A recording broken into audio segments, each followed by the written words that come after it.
Next, I will hand over to His Excellency Rabbi Arthur Schneier, Senior Rabbi of New York City's Park East Synagogue, founder and president of the Appeal of Conscience Foundation, and member of the high-level group and ambassador to the UN Alliance of Civilizations. Over to you, Rabbi. Good morning and good afternoon. We are grateful to Ambassador Omar Hilale, representing His Majesty King Mohammed VI of the Kingdom of Morocco, for bringing us together at a critical time for humanity. Ambassador, it's a good deed for Ramadan Mubarak to you and all our Muslim brothers. Secretary General Guterres, thank you for your daily calls for action, for unity to save our civilization. God bless you for it. And now may I ask all of us to devote a moment of silence, wherever you are, in prayer of the victims of COVID-19, for the healing of the infirm, and gratitude to all those on the front line. And let us pray for the people of the nations we represent and for all humanity. Just give a moment of silent prayer, wherever you are, for all those I just mentioned.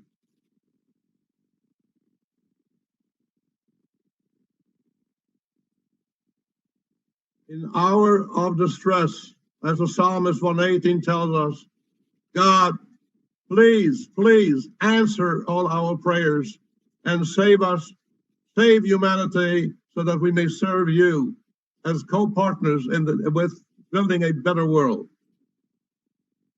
Secretary General, President Mohammed Brande, High Representative Martinos, Undersecretary Fleming, our presiding officer, Your Excellencies and Your Eminences. I'm honored to participate with Cardinal Miguel Angel Ayuso, addressing us on behalf of His Holiness Pope Francis, known for his love and inclusive embrace of all. And Mr. Ahmed Abadi, Secretary General of the Rabita Muhammadiyah, the Kingdom of Morocco. But I would like to pay tribute to His Majesty King Mohammed of Morocco for his leadership and leading role to the promotion of the values of dialogue among religions and cultures, mutual respect, unity, and human dignity. With faith, prayer, and united action, we can build a brighter future for our children, a world of peace, love, and kindness and generosity. My own life experience, every crisis and conflict comes to an end.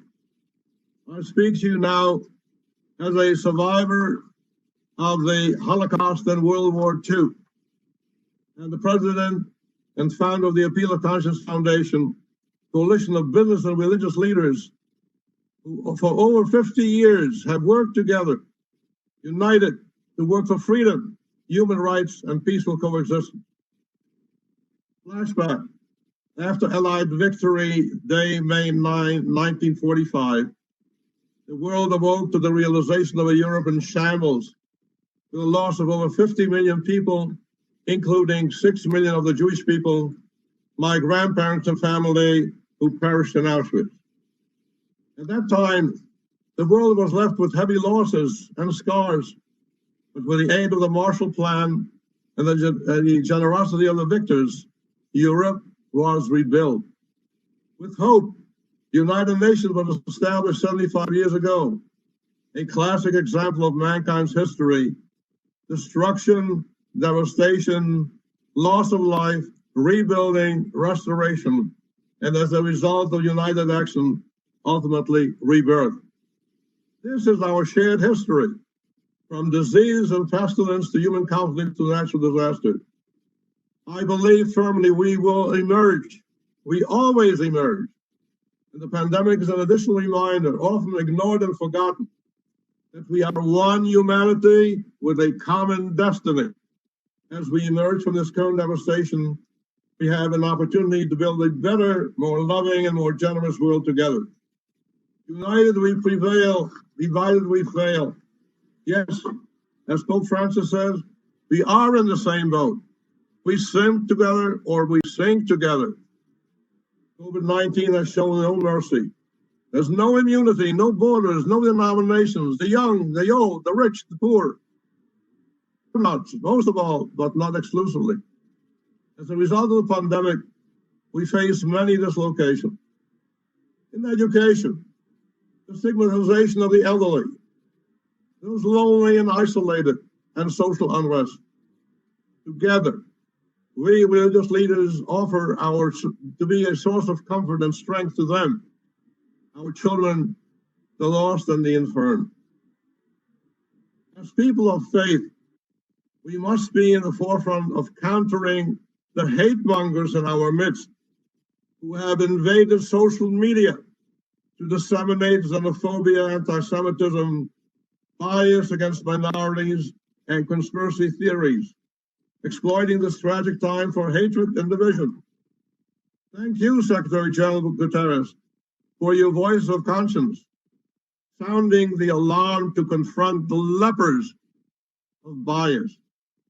As people of faith, we must shield our children from the transmission of division and hatred. By example, yes, by our example, we must serve as the moral compass to educate them of our commitment. And I'm quoting the Bible, the Torah. Love your neighbor as yourself. Love your neighbor as yourself, and respect of the other in the concerted effort to unite our divided human family.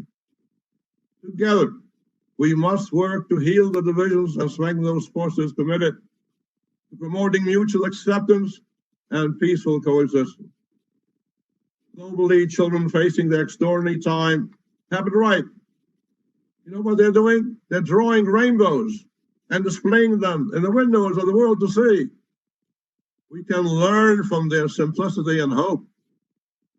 Let's go back to Noah's civilization. Noah and his civilization were destroyed by the flood. But Noah emerged.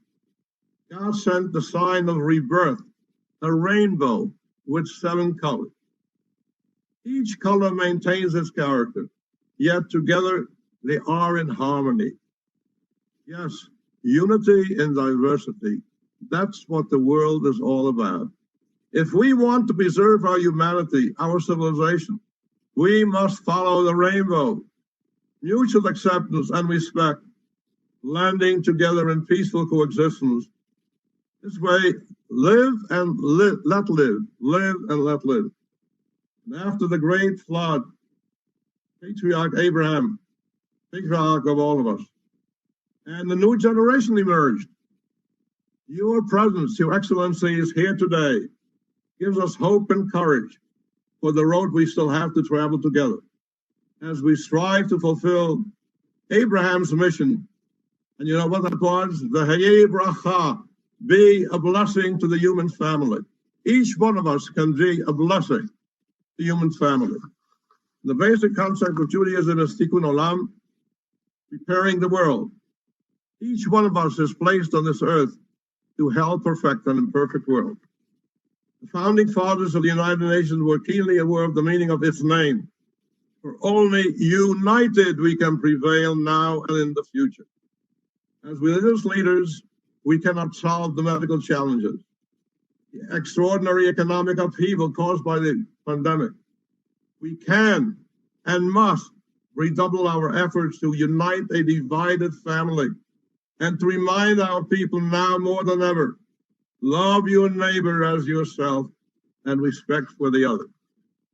And to conclude, my beloved friends, your excellencies, I call, just as we had the Marshall Plan, we have all the responsibility to come together with all sectors of society, government, finance, business, art, culture, in an alliance of civilization to establish a 21st century recovery plan. 21st century recovery plan to repair and improve our wounded world. Psalmist 90. May God bless and establish the work of our hands. Thank you, and God bless you all.